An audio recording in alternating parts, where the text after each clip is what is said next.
Okay, so this brainchild, is this all you? Not me, a team of people, but yeah. First of all, tons of people need to get credit for this process. Everyone was, struggling when the state decided to drop it, and for whatever reason, that doesn't matter. But this event is important to our association.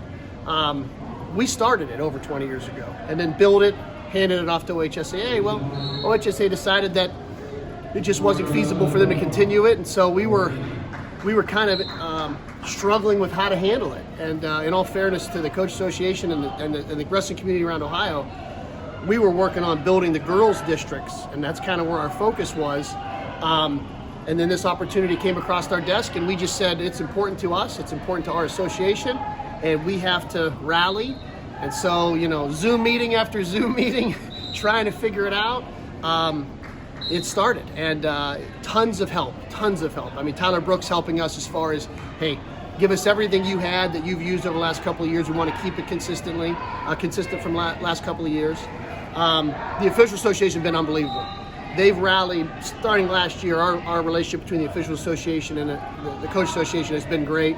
And then just our guys working, reaching out, trying to figure out how do you decide, without a state tournament, how do you decide who the best 4 teams are in a district? It's hard. It's not perfect. But we decided to use kind of a modified format of what we used before. And it was just returning state qualifiers and district placers, 5, 6, and then district qualifiers. Put it on a spreadsheet, took the top 4, had, tiebreakers and things like that. And then 1 versus 4, 2 versus 3. Had to get that match in before January 23rd, and then we ended up with our top 8. And then the coaches took it from there, and they voted on the top 8 seeds. And Gary at Bum's page has done a great job to help us too. So that's kind of the snapshot of what happened over the last 6 months, which has been a whirlwind. So you guys stepped up, took the state duels. Looks like USA Wrestling is going to step up and take NCAA Division 3. Man, fingers crossed. Right? Huh? I mean, those kids, I feel really awful for those kids. And it looks like they're going to get a regional and a national tournament now. Good. So that's something where associations are doing that. We had no NCAAs last year, D1, any of the divisions. We had no OHSAA Division 1, 2, or 3 in Ohio. Yeah. It's been just crushing to these kids. Yeah. For you guys to step up, what did it take, and what was really the thought behind it, and who really came up like, hey, we can take the ball and run there? Whose idea? Where did this really start? You said it's Zoom meetings, it's all this talking. Yeah. Who really came up, like, whose brainchild would you say? Well, luckily the outline of what the event is already kind of been in place. But it was a lot of hard conversations because, to be honest with you, we just didn't want to have an event. We wanted it to be a good event, a strong event. We want to showcase our teams in Ohio. It was our executive committee. It was all of our reps. There's probably 15 or 16 guys that work with the Coach Association from all over the state. Hey, Sean Andrews is our vice president. Dom DeSabato is our past president. Myself, hey, Troy Roth. Hey, can we financially pull this off? And in all fairness, hey, Frank Baxter, everyone. It was all hands on deck, Zeb. And I'll be honest with you, once we said we have to do this, it wasn't like, can we do it? It was, we have to. This is a responsibility of the association. We said we have to do it. We don't know what it's going to look like, but we have to do it. And once everybody looked around and said this is ours and it matters, then it was just meeting after meeting. And hey, the financial thing will work itself out. It's happening. It's not perfect. I'd love to have more fans here and things like that. But think about it, Zeb. No state tournament last year for these kids. You talked about D3 and D1 and so on and so forth. I'm just happy we're here at Ed's. We're watching wrestling, high-level wrestling. They're wrestling at Steubenville. They're wrestling up for sales. It was a responsibility of our organization. It wasn't if we could do it. It was once it dropped in our lap, we can't let it go. So I think it was something that we said, how do we make it happen? And I'm proud to say that it's happening. I mean, we're going to crown 3 state champions today, and turn around next week and move to our girls districts, and then in 2 weeks we're going to have a girls state tournament.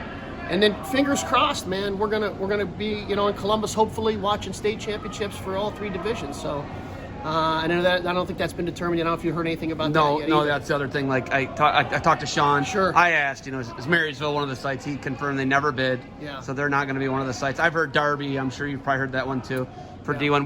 We just don't know. But so here's some names I'm going to drop on you. Ready? Go ahead. Lyric Hetzer.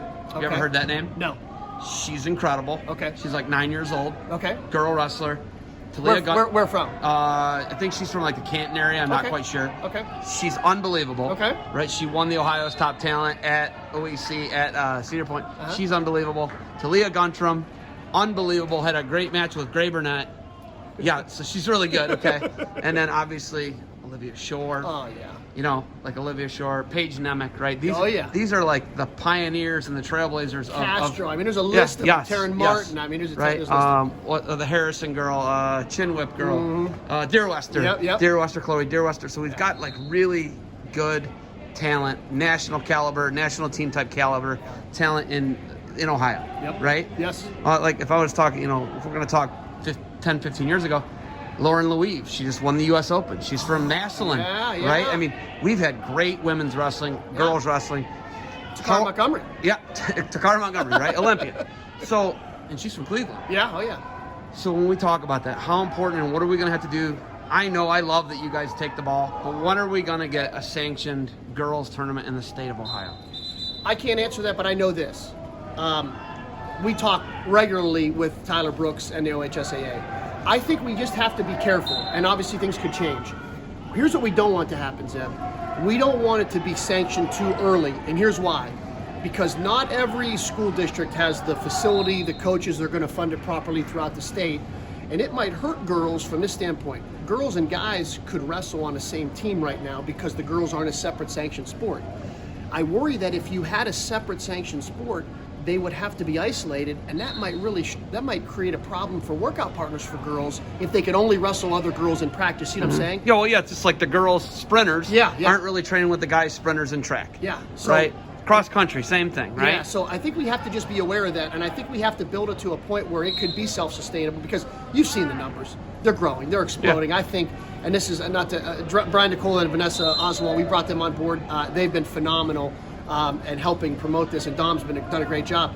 I think as of Thursday, there was 355 girls registered at our 4 districts, which is maybe close to over 100 that we had last year at the state tournament. So it's booming. It's booming. Quadruple. Yeah, I mean, it's going to be great. But we do have to think about how to educate. How can I say this? How do we educate our wrestling community to promote girls wrestling within the confines of your wrestling program? It can't just be one. It can't be Canfield High School has a boys program and they want to have a girls program. You got to think about how you can do that in the same space. And we've talked about it as an association. Unfortunately, we didn't get to it this year at our convention because it was virtual. But we'd like to have a separate educational platform that would just say, hey, if you're a coach in Ohio and you're thinking about jumping and adding girls, here are 10 things you can do and how we can help you. So being proactive rather than put the team out there. Oh, we don't have enough interest. Now we got to shut it down. They can't practice with them, and then it's a COVID thing. COVID year, then it's super limiting, right? And then it's just crossover. This team can't be in the locker rooms when this team's in the other locker room, or they can't be in the room when they're in the room. They don't have the locker. It's just logistics too. And it's a little bit unfair because there's coaches burning the candle at both ends here. You've got coaches that are coaching a boys team and a girls team. I'll use Sean as an example. Sean Andrews at Marysville, he's coaching both boys and girls. Man, you can only do that for so long until you start to get burned out, and we don't want that to happen because their programs, both of them, are very, very good. Yeah. Oh yeah. You brought up COVID, and I just want to say this. There's been some heartbreaking things that have happened, certainly. Not to mention, the lives that were lost, but I'm just talking in the sports community about what happened last year.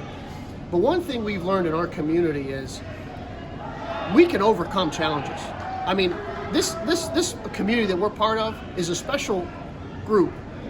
We'll get by. We'll get by. I mean, think about what's happening right now, and it's in a COVID year. Hopefully, fingers crossed, things are back to normal next year.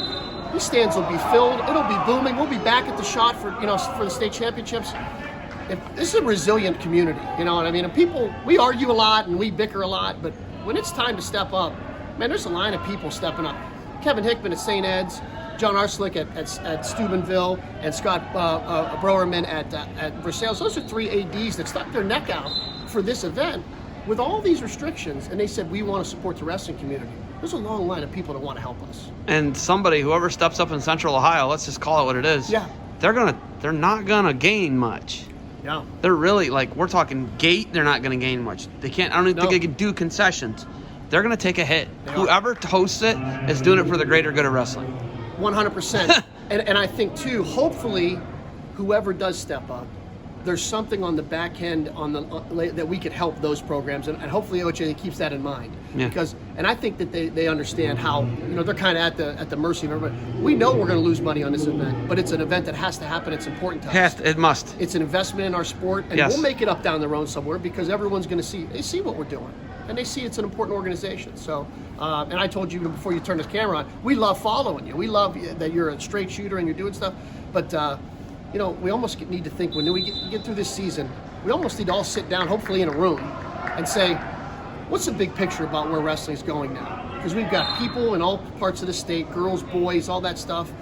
Let's start thinking about, we got an army of people that will help us. I really think that. I agree. Yeah. You and I are missing some high-level wrestling right now. I know. But this is a great conversation. I appreciate Maybe it. Jared and I'll have you on the show or something Yeah, on the sure. Barbarian. You see the shirt? Yeah, no, I do. Right? Yeah. So, all right. Thank you for the time. Enjoy the Let's go wrestling. watch some wrestling. Let's go watch some wrestling, all right? Thank you. Thank you.